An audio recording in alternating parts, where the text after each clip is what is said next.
Saudara polisi akhirnya menetapkan AG, kekasih Mario Dandi, sebagai pelaku penganiayaan terhadap David. Dengan demikian, ada 3 pelaku yang terseret dalam kasus ini.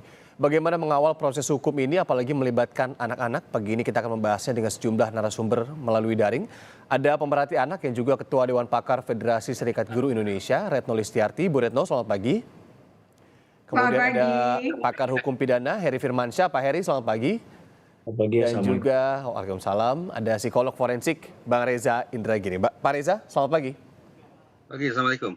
Waalaikumsalam warahmatullahi wabarakatuh. Pak Reza, kalau sebelumnya sempat dikatakan oleh Anda bahwa ini sebenarnya bukan, kalau bisa dilihat begitu ya, bukan motif emosional tapi instrumental, kemudian sekarang berkembang lagi, ini ada penetapan anak berkonflik dengan hukum, AG. Dan juga diperlihatkan beberapa bukti yang katanya ini ada sesuatu yang tidak benar atau dalam tanda kutip bohong antara ketiga orang ini yang sekarang sudah ditetapkan sebagai terduga pelaku kepada David. Kalau Anda melihatnya sekarang berkembangnya seperti apa, Bang Reza? Saya tidak memiliki akses ke masing-masing pihak dan juga tidak memiliki akses ke alat bukti apapun. Jadi sesungguhnya hal ihwal terkait dengan motif semuanya masih serba spekulatif bagi saya. Apakah itu motif emosional, atau motif instrumental, atau perpaduan dari keduanya. Ya. Pula dengan penetapan AG yang sekarang naik kelas menjadi tersangka dalam kurung anak yang berkonflik dengan hukum. Ya. Saya tidak memiliki opsi apapun kecuali menghormati dan berasumsi positif bahwa kerja penegakan hukum dalam kasus ini adalah semata-mata demi ketersediaan atas dasar ketersediaan alat bukti sesuai dengan peraturan perundang-undangan, tidak lebih dari itu. Saya menepis jauh-jauh adanya situasi public opinion model, yaitu bagaimana opini publik bisa mempengaruhi bahkan sedikit banyak mengintervensi proses penegakan hukum. Saya mencoba membuang sejauh-jauhnya anggapan atau pemikiran semacam itu. Nah, tinggal lagi bagaimana saya sesungguhnya merasa sangat prihatin, merasa sangat sedih untuk kedua kalinya. Ya. Pertama kali adalah sedih ketika menyimak pemberitaan, lebih-lebih ketika menyaksikan video penganiayaan yang sangat-sangat menyakitkan itu dialami oleh seorang anak, yaitu Ananda David. Dan sekarang juga bertambah kesedihan karena saya membayangkan akan ada, di pelupuk mata saya mulai terbayang akan ada anak yang tidak bisa menjalani proses tumbuh kembang sebagaimana anak-anak dalam situasi normal, tengah-tengah keluarga, berada di tengah masyarakat dan teman sebaya. Akan ada barangkali dalam waktu dekat seorang anak yang harus menjalani proses tumbuh kembang dalam situasi yang jauh dari itu. Pemeriksaan kalau anak ini berarti harus didampingi sebenarnya oleh psikolog forensik, Bang Reza ya, ketika penetapan dari berhadapan dengan hukum menjadi berkonflik dengan hukum ini. Sepanjang yang saya pahami dari bahasa Undang-Undang Sistem Peradilan Pidana Anak, intinya adalah anak bisa didampingi oleh siapapun yang dia percaya. Oke. Jadi tidak harus dari profesi tertentu, dari orang tua sudah barang tentu kita harapkan demikian. Nah, ini pula yang menjadi garis bawah bahwa ketika kita berbincang tentang anak dalam situasi apapun termasuk situasi pidana, Ya. saya sungguh-sungguh berharap bahwa akar kehidupan anak yaitu keluarga tidak dilepas atau ditanggalkan sama sekali. Jadi sangat penting perlibatan keluarga dalam setiap tahap penegakan hukum ini terus-menerus dilangsungkan, terus-menerus difasilitasi adanya. Oke, itu demi menjamin juga ya kemudian hak-haknya. Ini terkait dengan hak-haknya, Bu Retno, kemarin juga sempat Anda sebutkan bahwa sepertinya kok agak pasif gitu KPAI dalam kemudian mengawal kasus ini. Sekarang sudah berubah lagi statusnya kepada AG dalam tanda kutip. Kalau Anda melihatnya sejauh ini seperti apa, Bu Retno? Ya, pertama memang ya dari sejak kasus ini naik ya, viral, KPAI itu tidak sama sekali terlihat memberikan statement, merilis, apalagi konferensi pers, padahal ada 2 anak dalam Dalam pusaran pusaran kasus ya. ini. Meskipun siapa AG waktu itu masih berstatus saksi, tetapi kan bagaimanapun sebagai lembaga perlindungan anak mestinya menjalankan fungsi tadi ya dengan cepat, respon cepat, apalagi ini adalah kasus viral dan ada 2 anak. Kemudian juga anak yang kemudian menjadi korban itu betul-betul dalam kondisi yang terbilang sadis penganiayaannya, dan juga dampak dari kekerasan itu juga sangat luar biasa. Tentu hal ini kan momentum juga bagi KPAI untuk memberikan peringatan terkait dengan pola-pola pengasuhan, ya bagaimana upaya-upaya mencegah gitu terkait dengan kekerasan terhadap anak, dan ini harusnya menjadi momentum mendidik banyak orang tua gitu ya terkait dengan bagaimana mendampingi, mendidik tumbuh kembang anak gitu. Kemudian yang kedua, kan KPAI baru bersuara ketika keluarga AG dan kuasa hukumnya mendatangi KPAI begitu ya. Padahal pemenuhan hak seperti David ini kan harusnya Ananda D ini ya ditengok gitu Ya. ya, harusnya dia datang kemudian memberi empati, simpati. Saya rasa itu penting gitu untuk menunjukkan bahwa KPAI memiliki kepedulian terhadap anak gitu ya, sebagaimana tugas dan fungsi atau kewenangannya. Saya pikir itu ya catatannya, termasuk Iya. AG. Oh ya, AG ini sempat mau dikeluarkan dari sekolah kan waktu itu ya. Mhm. Nah, waktu itu dia masih berstatus saksi. Jangankan berstatus saksi, berstatus kemudian anak berkonflik dengan hukum pun, pendidikannya AG ini mesti tetap dipenuhi oleh sekolah dan tidak boleh dikeluarkan gitu. Jadi ini hal yang proses hukum ini harusnya dihormati juga oleh sekolah, dan ini juga menurut saya momentum mendidik sekolah, jangan main keluarin anak gitu ya ketika dia berhadapan dengan hukum atau berkonflik, malah terutama berkonflik dengan hukum. Ini biasanya main keluarkan Ya. saja. Nah, ini kan harusnya juga menjadi momentum mengedukasi sekolah-sekolah untuk berdiri di atas aturan. Ini yang jangan sampai kita luput juga ya, walaupun banyak pemberitaan dan lain-lain, bahwa ada 2 anak yang tadi Anda sebutkan ini berada di pusaran kasus ini, yang satu menjadi korban, yang satu menjadi terduga pelaku begitu ya Bu Retno ya. Nanti kita akan detailkan Bu Retno di segmen selanjutnya, mungkin bagaimana kemudian hak-hak yang harus benar-benar dijaga oleh pihak-pihak yang berkaitan dengan penanganan kasus ini tentunya. Nah, saya ke Pak Heri Firmansyah dulu. Pak Heri, kalau pasalnya sendiri tadi disebutkan berkembang dari yang tadinya penganiayaan, sekarang penganiayaan berat, ditambah penganiayaan terencana. Ini kepada Mario Dandi begitu ya. Tapi kalau harus dilihat kembali ditarik ke AG yang sekarang juga statusnya terduga pelaku tapi anak-anak, harus seperti apa ini? Jadi ada 2 ya sebenarnya ya fokusnya begitu ya? Ya, melanjutkan dulu ya bahwa ada 2 anak di situ kan posisinya berbeda-beda ya. Satu dihadapkan diancam sebagai pelaku, ya satunya adalah sebagai korban begitu kan. Jadi digunakan Undang-Undang Perlindungan Anak dan Sistem Peradilan Pidana Anak.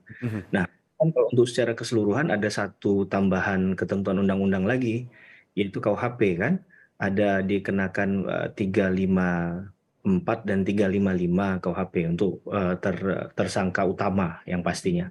Nah, itu kan kalau kita lihat ketentuannya tadi juga berat ya, dari 351 yang awalnya dimunculkan kemudian menjadi 354 dan 355 karena ada kata dengan sengaja, dan yang kemudian lebih berat lagi karena ada rencana terlebih dahulu. Ini harus kita pahami dalam konteks ini. Nah, dalam hal bahwa AG tadi itu dikenakan juga, kalau saya tidak salah kan juga ada persoalan di masalah pasal 56-nya juga. Nah, pasal 56 ini kan masalah pembantuan ya. Pada saat kejahatan sebelum dilakukan, misalnya dengan sarana prasarana atau pada saat kejahatan dilakukan.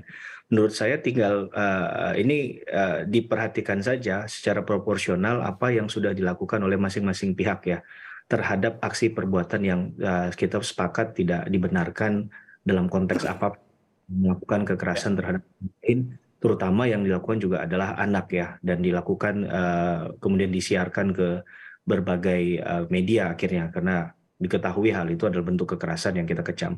Nah, menurut saya tadi sekali lagi bahwa kita belum clean and clear nih apa posisinya AG tadi, karena kemarin secara sederhana saja disampaikan ada hal yang kemudian dinaikkan posisinya dari saksi kemudian menjadi tersangka karena sudah diperhatikan dengan seksama oleh penyidik dari CCTV gitu ya, dan mungkin dari keterangan para saksi yang di awal kemudian menjadi tersangka juga. Jadi ini momentum di mana keterangan tersangka itu jangan hanya untuk menyelamatkan diri pribadi ya, atau coba untuk memberikan atau menjatuhkan kesalahan kepada orang lain, tapi bicara yang jujur secara proporsional begitu. Dan baru bukti-bukti yang lain kan juga kita belum terungkap secara jelas ya, apa perannya dalam hal misalnya komunikasi yang mereka bangun di handphone masing-masing, karena pasti ajakan, ada invite ke satu tempat, dan itu arahan siapa yang pertama kali punya tendensi atau intention ke arah sana. Menurut saya itu juga penting untuk digali sampai kalau tadi kita katakan adalah AG, nah sejauh mana dia berkontribusi dalam perkara ini, apakah benar misalnya bangunan skema ceritanya awalnya memang dia yang berniat untuk mengontak si korban dengan alasan mengambil barang yang tertinggal begitu kan. Ya. Kemudian dia memprovokasi juga. Seperti apa? Kalau kasus yang lama ya, kita kayaknya belum move on dari kasusnya Pak Sambo begitu Ya. kan. Hal yang disampaikan kepada tersangka yang kemudian membuat dia menjadi emosi dan melakukan tindak pidana. Atau memang ini murni dari tersangka saja misalnya. Tersangka yang memperdaya misalnya menyuruh orang itu untuk mengontak dengan memaksa. Ini kan menurut versinya korban ada yang seperti itu. Saya rasa penyidik tidak gegabah dalam menetapkan. Kita lihat dari perubahan-perubahan pasal itu bisa kita maknai positif dan negatif ya.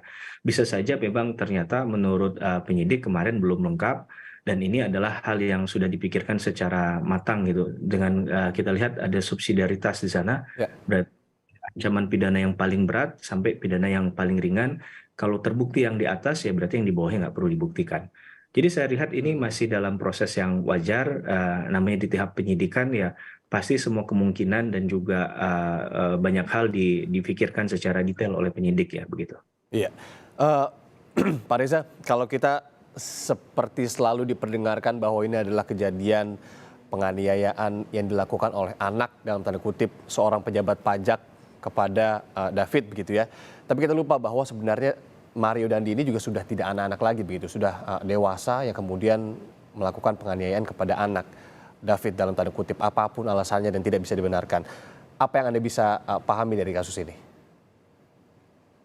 Ya memang sejak awal saya juga sudah mencoba mengingatkan banyak pihak bahwa betapapun kita menyebut tersangka M itu sebagai anak pejabat, tetapi dia bukan lagi anak-anak. Dia sudah dewasa. Dia anak yang bukan lagi anak-anak, tapi sudah dewasa. Karena dia sudah dewasa, maka saya pikir masuk akal juga kalau publik mengungkapkan atau menunjukkan rasa marahnya, rasa kesalnya sebagai bentuk sanksi sosial, sebagai bentuk penegasan bahwa apa yang dilakukan oleh tersangka M adalah sesuatu yang salah, sesuatu yang tidak bisa dibenarkan, dan kita semua marah besar akibat perbuatan yang memunculkan cedera parah pada Ananda David itu. Mekanisme ini berlangsung secara otomatis. Saya teringat seorang tokoh dalam psikologi, Bandura namanya. Dia katakan bahwa sekiranya hukum positif, peraturan perundang-undangan, aparat penegak hukum kita ragukan kinerjanya untuk bisa memunculkan efek jera, maka Bandura yakinkan kita semua bahwa sanksi sosial lah yang justru ampuh, yang justru mujarab untuk melakukan itu semua. Sanksi sosial? Iya. Terlihat oleh kita bagaimana people power kemudian akhirnya menjatuhkan sanksi sosial. Betapapun proses hukumnya sendiri masih di tingkat kepolisian, tapi sanksi sosial itu sudah berlangsung sedemikian masif, tidak hanya lagi terkait kasus penganiayaan anaknya, tapi juga meluas ke kasus-kasus lain, termasuk kemungkinan adanya tindak pidana perdagangan orang, tindak pidana perdagangan uang dan seterusnya. Oke, sanksi sosial ini menarik juga kalau diperhatikan ya. Tapi kalau Anda sendiri melihatnya ketika ini kalau kita bergeser ke ada anak yang juga kemudian terancam pidana di sini, catatan penting yang harus diperhatikan pihak kepolisian salah satunya, Bang Reza, dalam kemudian mengembangkan nanti kasusnya. Nah, karena dari perbincangan tentang tersangka M, kita berbicara tentang tersangka atau anak yang berkonflik dengan hukum berinisial AG, ya. Maka serta-merta suasana batin saya, mindset kita semua harus diubah 180 derajat. Sesaat lalu saya mengatakan masuk akal kalau kita marah terhadap tersangka yang berusia dewasa. Tetapi apa boleh buat, Undang-Undang Sistem Peradilan Pidana Anak mengingatkan kita semua untuk menyingkirkan jauh-jauh perasaan negatif, bahkan pemikiran-pemikiran tentang pemberatan sanksi dan sejenisnya ketika kita bicara tentang tersangka yang masih berusia kanak-kanak. Undang-Undang Perlindungan Anak di dalamnya bertaburan sekian banyak pasal yang tanda petik memberikan perlakuan peringanan bagi anak yang sedang berkonflik dengan hukum. Nah, spesifik bagi otoritas penegakan hukum, kalau kita baca Undang-Undang Perlindungan Anak, di situ ada perlindungan khusus, bukan perlindungan biasa, tapi perlindungan khusus. Nah, ada sekian banyak kategori anak yang harus mendapat perlindungan khusus. Salah satunya adalah anak yang berhadapan dengan hukum. Itu artinya, betapapun sekali lagi, barangkali sebagian dari kita merasa kesal, merasa marah, dan seterusnya, tapi undang-undang mengingatkan kita, mengingatkan negara untuk memastikan bahwa perlindungan khusus bagi anak yang berhadapan dengan hukum dalam hal ini adalah tersangka AG harus direalisasikan. Perlindungan khusus ini merupakan kewajiban sekaligus tanggung jawab 3 pihak secara berurutan, dari pemerintah pusat, pemerintah daerah, dan lembaga negara lainnya. Bagi saya, kehadiran KPAI untuk mendampingi anak sangat penting. Namun tidak kalah pentingnya adalah bagaimana KPAI mengingatkan pemerintah pusat, pemerintah daerah, dan lembaga negara lainnya agar memberikan perlindungan khusus yang merupakan kewajiban dan tanggung jawab bagi tersangka AG. Oke, Bu Retno, peran-peran KPAI seperti Ya. ini harus didorong betul ya dalam pengawasan kasus ini, apalagi ini ya berkembang, kemudian juga sudah tadi disebutkan juga oleh Pak Reza begitu, kemudian ada apa ya, bahwa situasi hati ini juga harus benar-benar digeser, bahwa kita melihat sanksi sosial di sosial media lah salah satunya begitu ya, bahwa dorongan-dorongan tertentu untuk menjadikan AG tersangka dan lain-lain ini kan kuat betul, apalagi kemudian di sini polisi jangan sampai begitu ya juga bisa didorong dengan hal semacam ini, kalau tadi disebutkan public opinion model. KPAI harus semacam apa ini bertindak saat ini, kalau sempat Anda bilang agak pasif tapi sekarang juga sudah mengeluarkan konferensi pers bersama dengan polisi, tapi yang harus dicatat juga terkait dengan sanksi-sanksi berkaitan dengan anak yang dipidana ini, Bu Retno, mungkin Anda bisa mendetailkan kembali. Ya, sebagaimana tadi sudah disampaikan juga ya oleh Mas Reza, bahwa betul ini anak ada 15 gitu, anak yang mendapatkan perlindungan khusus. Jadi di sini peran negara memang ada gitu dengan sangat jelas disebutkan. Nah, KPAI sebagai lembaga pengawas maka memastikan semua KL ini memang memenuhi. Misalnya setelah mendapatkan, saya juga termasuk yang menghormati keputusan polisi dan juga mempercayai apa yang polisi tingkatkan dari saksi menjadi anak berkonflik dengan hukum. Nggak mungkin polisi menetapkan itu tanpa bukti-bukti yang kuat dan tidak ikut dengan opini publik yang sempat dikirimin karangan bunga misalnya. Tetapi bahwa kita semua juga harus mengerti bahwa AG adalah anak. Jadi di media sosial ini AG sendiri juga sudah menyatakan ya keluarganya kalau terdampak luar biasa secara psikologi terhadap baik itu pemberitaan maupun yang berkembang di media sosial. Nah, maka kalau dalam anak berkonflik dengan hukum, selain tadi ya pendampingan dan lain-lain, maka yang penting adalah rehabilitasi psikologi yang dialami oleh AG. Dia akan melalui proses panjang nih untuk menghadapi proses hukum dan pengadilan nanti, maka dia juga harus secara psikologi itu mendapatkan rehabilitasi. Nah, ini harus dipastikan oleh KPAI bahwa diberikan oleh lembaga yang punya kewenangan untuk itu. Yang kedua, saya rasa penting juga untuk melakukan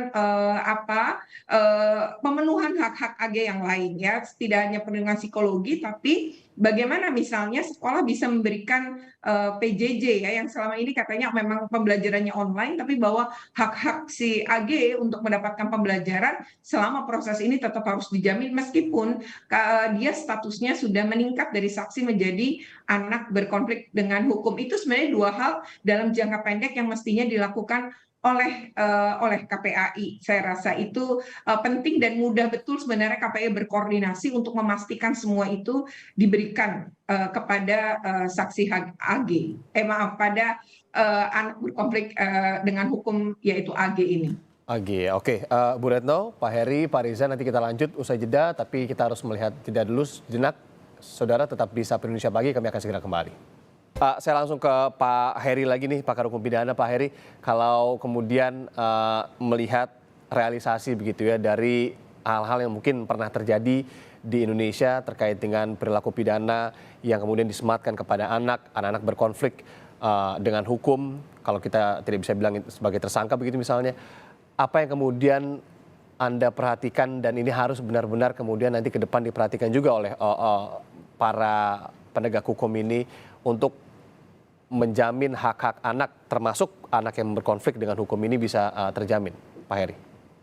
Ya, tentunya bicara hal itu bicara tentang konsepsi perlindungan hak asasi manusia secara umum juga ya Mas ya, bahwa anak itu jelas juga manusia kan. Jadi diperlakukan juga dalam konteks ini adalah nilai-nilai kemanusiaan tadi. Pemenuhan hak terbaik untuk anak itu jadi concern utama di undang-undang tersebut. Tidak bermaksud dalam hal ini membela atau membedakan mana konsepsi pelaku dan juga korban. Di mata hukum ya semuanya punya hak yang sama begitu kan. Dalam Iya, kalaupun kita bicara tentang kesalahan dan pertanggungjawaban pidana, tentulah hal yang proporsional. Dan kita bicara tentang batasan anak ini harus clean and clear juga. Misalnya tadi Mario, dengan menggunakan KUHP, memang KUHP nggak tegas mengatakan batasan usia anak itu berapa. Tapi kalau kita menilik di pasal 45 KUHP, dikatakan belum dewasa ketika belum mencapai usia 16 tahun misalnya. Kemudian di Undang-Undang Perlindungan Anak itu beda lagi nanti konteksnya kan.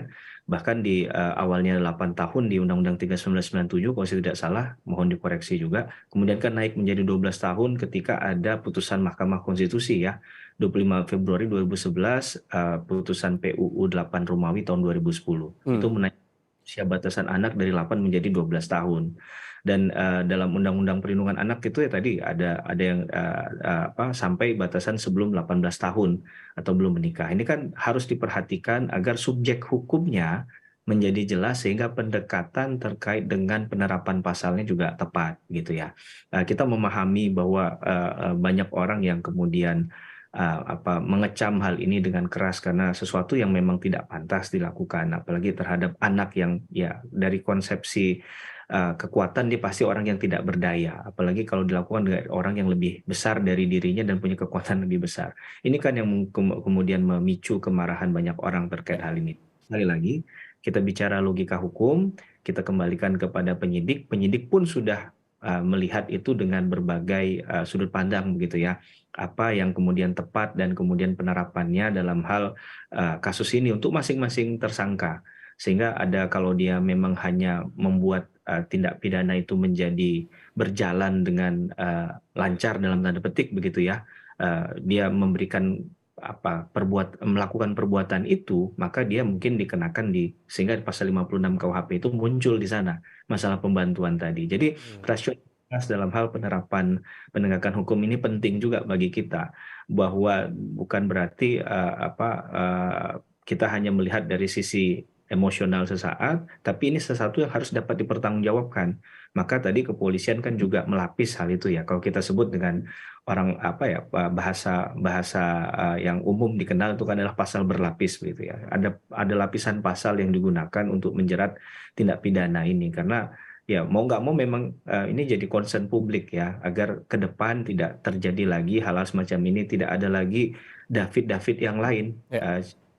Dan juga kita berharap David segera pulih agar persoalan ini juga bisa didengarkan dari versinya korban kan, seperti apa yang sebenarnya. Karena selama ini kita hanya mendengar dari satu sisi, yaitu para kepentingan hukum dalam perkara ini begitu. Tapi kalau untuk pelaku pidana dari sisi anak itu sendiri, penerapan atau penyematan pasal-pasal pidananya akan seperti apa, Pak Heri? Tidak bisa berarti dikenakan KUHP atau bagaimana? Tadi saya katakan bahwa ketika anak ini akan diajukan sebagai pelaku, dia juga harus dilihat dari sisi bahkan korban itu kan harus lihat dari pendekatan batasan usia tadi ya. Batasan usia itu yang kemudian menentukan apakah orang ini bisa digunakan kenakan KUHP atau dia masuk ke undang-undang khusus. Lex spesialisnya adalah perlindungan anak, sistem peradilan pidana anak gitu kan. Karena usia itu menjadi penting, sehingga yang disoroti itu adalah ketika misalnya awalnya kasus ini Mario muncul, itu kan langsung disebutkan usianya berapa tahun kan. Nah kemudian ketentuan pasal yang akan digunakan baik kepada si pelaku maupun juga kepada. Menurut saya ini yang harus kita jaga bersama dan kita hormati dan juga kita laksanakan secara konsisten dan bukan hanya komitmen di awal saja bahwa ada undang-undang yang mengatur secara khusus tapi tidak kita gunakan pendekatannya. Tapi sekali lagi narasi untuk menerapkan pasal ini memang bagian dari tugas pihak kepolisian ya. Dan saya yakin dan polisi tidak gegabah, mereka juga sebenarnya berkoordinasi dengan ahli-ahli pidana sebelumnya. Apakah ini sudah tepat untuk digandengkan dengan ketentuan undang-undang ini atau tidak? Gitu. Oke, baik. Saya ke Bu Retno dulu. Bu Retno, kalau tadi kita juga sempat ingin menyinggung hak-hak ya, tidak hanya kemudian hak-hak anak yang berkonflik dengan hukum, tadi kita sudah sebutkan AG, di mana di situ ada rehabilitasi psikologi dan lain-lainnya. Termasuk juga tentunya bagi korban yang merupakan anak yang kemudian dianiaya oleh terduga pelaku yang bukan anak-anak.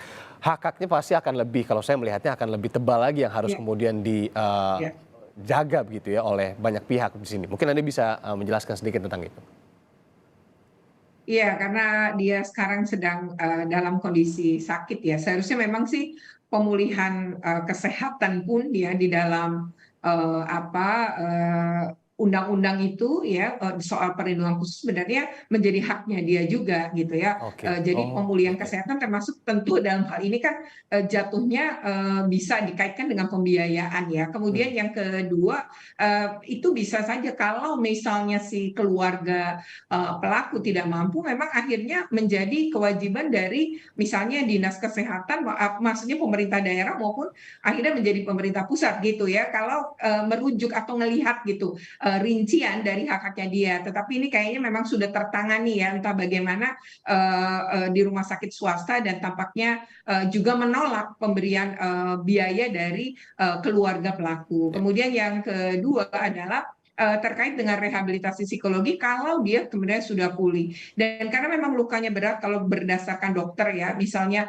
terjadi pergeseran otak, kemudian juga karena pukulan berkali-kali, maka itu di bagian kepala itu terjadi trauma yang juga begitu kuat gitu ya. Tentu ini berat ya, seperti tadi Mas Reza juga sudah menjelaskan bahwa ini bisa berdampak sangat buruk jangka panjang. Dia tidak akan hidup, maksudnya kalaupun dia kemudian selamat, dia akan menjalani hidup ini dengan kondisi yang tidak seperti dahulu lagi gitu ya. Nah, ini hak-hak dia seharusnya terpenuhi ya, misalnya apakah terapi dan lain-lain, yaitu terapi tadi ya fungsi-fungsi seluruh tubuhnya dia ini pasti membutuhkan proses yang sangat panjang. Lalu perlindungan ini juga penting dalam arti perlindungan fisik dan lain-lain gitu Ya. ya. Aha. Dan bagaimana kemudian kalau dia mungkin bisa saat sudah mampu bisa dihadirkan di pengadilan misalnya, kalaupun tidak bisa dihadirkan berarti kan harus difasilitasi misalnya cara lain dengan cara online gitu didengarkan, atau dengan cara-cara lain itu nanti bisa antara polisi dengan dokter. Tetapi terkait dengan misalnya kita anggap dia juga nanti akan sembuh dan bisa melanjutkan hidup dan bisa melanjutkan sekolah, maka segala ketertinggalan selama pembelajaran pun itu sekolah harus memberikan dukungan terhadap ini gitu ya. Jadi jangan kemudian proses ini mengakibatkan misalnya anak ini tidak naik kelas karena tidak mengikuti proses selama sekian bulan. Ya. Nah, ini jangan sampai kemudian juga terjadi. Dia harus diberi kesempatan untuk mengejar dengan cara-cara yang tentu sesuai dengan kondisi dia gitu, dan itu harus difasilitasi oleh sekolah. Saya rasa itu sih yang kebayang pada jangka ini ya, sambil rehabilitasi psikologi Ya. tentu hal yang wajib diterima oleh Ananda D. Terima kasih Bu Retno. Tentu kita juga sematkan doa ya agar kemudian David ini bisa sembuh, nantinya bisa menjalani proses-proses lainnya ke depannya. Terakhir, penutup Pak Reza, ini kalau saya sebutnya fenomena juga sebenarnya apa yang kemudian terjadi. Ini kalau di breakdown juga banyak sekali yang kemudian bisa kita ambil pelajarannya, tapi khusus kepada masyarakat yang Anda bisa mungkin jelaskan apa yang kemudian kita harus pelajari dari kasus ini agar kemudian juga perlakuan-perlakuan dalam bermasyarakat ini terhindar dari hal semacam ini, Pak Reza. Yang pertama, kalau kita punya kesamaan persepsi bahwa kekerasan terhadap anak sudah menjadi sebuah fenomena, maka mari kita ingat kembali bahwa pada bulan Juli tahun 2022 dari Istana keluar peraturan Presiden tentang kurang lebih strategi nasional penuntasan atau pemberantasan kekerasan terhadap anak. Yang beribu sayang, sejumlah personil dari sekian banyak kementerian dan lembaga ternyata tidak tahu menahu tentang Perpres terkait strategi nasional tersebut. Waktu kita tinggal 1 tahun, lantas bagaimana target-target di dalam strategi nasional itu bisa terrealisasi kalau ternyata sekian banyak personil dari kementerian dan lembaga terkait tidak tahu tentang keberadaan strategi nasional itu. Yang pertama. Yang kedua, saban kali berbicara tentang anak, sekali lagi saya ingin menandaskan bahwa sikap saya tidak akan melepas isu tersebut dari konteks keluarga, termasuk anak dalam situasi pidana. Oleh karena itu, proses litigasinya silakan saja berjalan. Tetapi alangkah eloknya seandainya beriringan dengan itu bisa pula dilaksanakan restoratif justice untuk katakanlah merukunkan atau merestorasi relasi dua keluarga anak tersebut, yaitu Ananda David dan Ananda AG. Barangkali sebagian pihak tidak begitu senang dengan pemikiran saya ini, tetapi sekali lagi karena kita bicara tentang kasus anak dan tidak terlepas dari konteks keluarga, maka terhadap anak silakan proses litigasinya dilangsungkan agar pertanggungjawaban pidananya juga mengena, tetapi jangan lupa ada keluarga yang semestinya juga tidak dilepas sama sekali dari penuntasan kasus ini. Restoratif justice dan litigasi tidak harus berhadapan-hadapan dalam pengertian kalau salah satu mekanisme diselenggarakan maka mekanisme yang lain harus dihentikan, tidak demikian. Tapi biarkan berjalan beriringan. Pertanyaannya, apa sesungguhnya manfaat restoratif justice? Ada sekian banyak. Yang pertama, dari sisi penegakan hukum biayanya jauh lebih murah. Yang kedua, restoratif justice akan bisa menekan tingkat residivisme. Kita tentu berharap bahwa orang-orang, terlebih anak-anak yang terlibat dalam kasus ini tidak mengulangi perbuatan mereka. Ya. Itu sebabnya khusus terkait dengan kasus anak, terkait dengan korban anak atau anak yang berkonflik dengan hukum dengan masih berusia kanak-kanak, sekali lagi patut kiranya dipertimbangkan dilakukan restoratif justice agar mereka tidak mengulangi perbuatannya. Yang ketiga, kalau kita berharap ada ganti rugi, maka ganti rugi pun akan lebih mudah disepakati lewat restoratif justice ketimbang lewat mekanisme litigasi. Ya. Dan yang keempat, harga diri, martabat, dan kehormatan anak-anak juga akan bisa lebih terjamin lewat mekanisme restoratif justice. Itu beberapa kelebihan restoratif justice. Sekali lagi sangat saya harapkan bisa berjalan beriringan dengan litigasinya. Ya, tidak harus bertolak belakang ya, RJ dengan juga litigasinya. Terima kasih Pak Reza Indragiri atas kemudian penutupnya tadi. Juga kita tentu harapkan yang paling penting adalah tidak hanya bagaimana kemudian sekarang penegak hukum ini bisa benar-benar fokus dalam menegakkan hukum dalam perspektif ini, karena kita juga tahu melibatkan anak, dan tentunya doa teriring doa juga untuk kesembuhan David agar segera pulih gitu ya. Terima kasih sekali lagi Pak Reza Indragiri, psikolog forensik, kemudian ada Pak Heri Firmansyah, pakar hukum pidana, dan juga tentunya Bu Retno Listiarti, pemerhati anak, yang juga Ketua Dewan Pakar Federasi Serikat Guru Indonesia telah meluangkan waktu di Sapa Indonesia Pagi. Salam sehat selalu.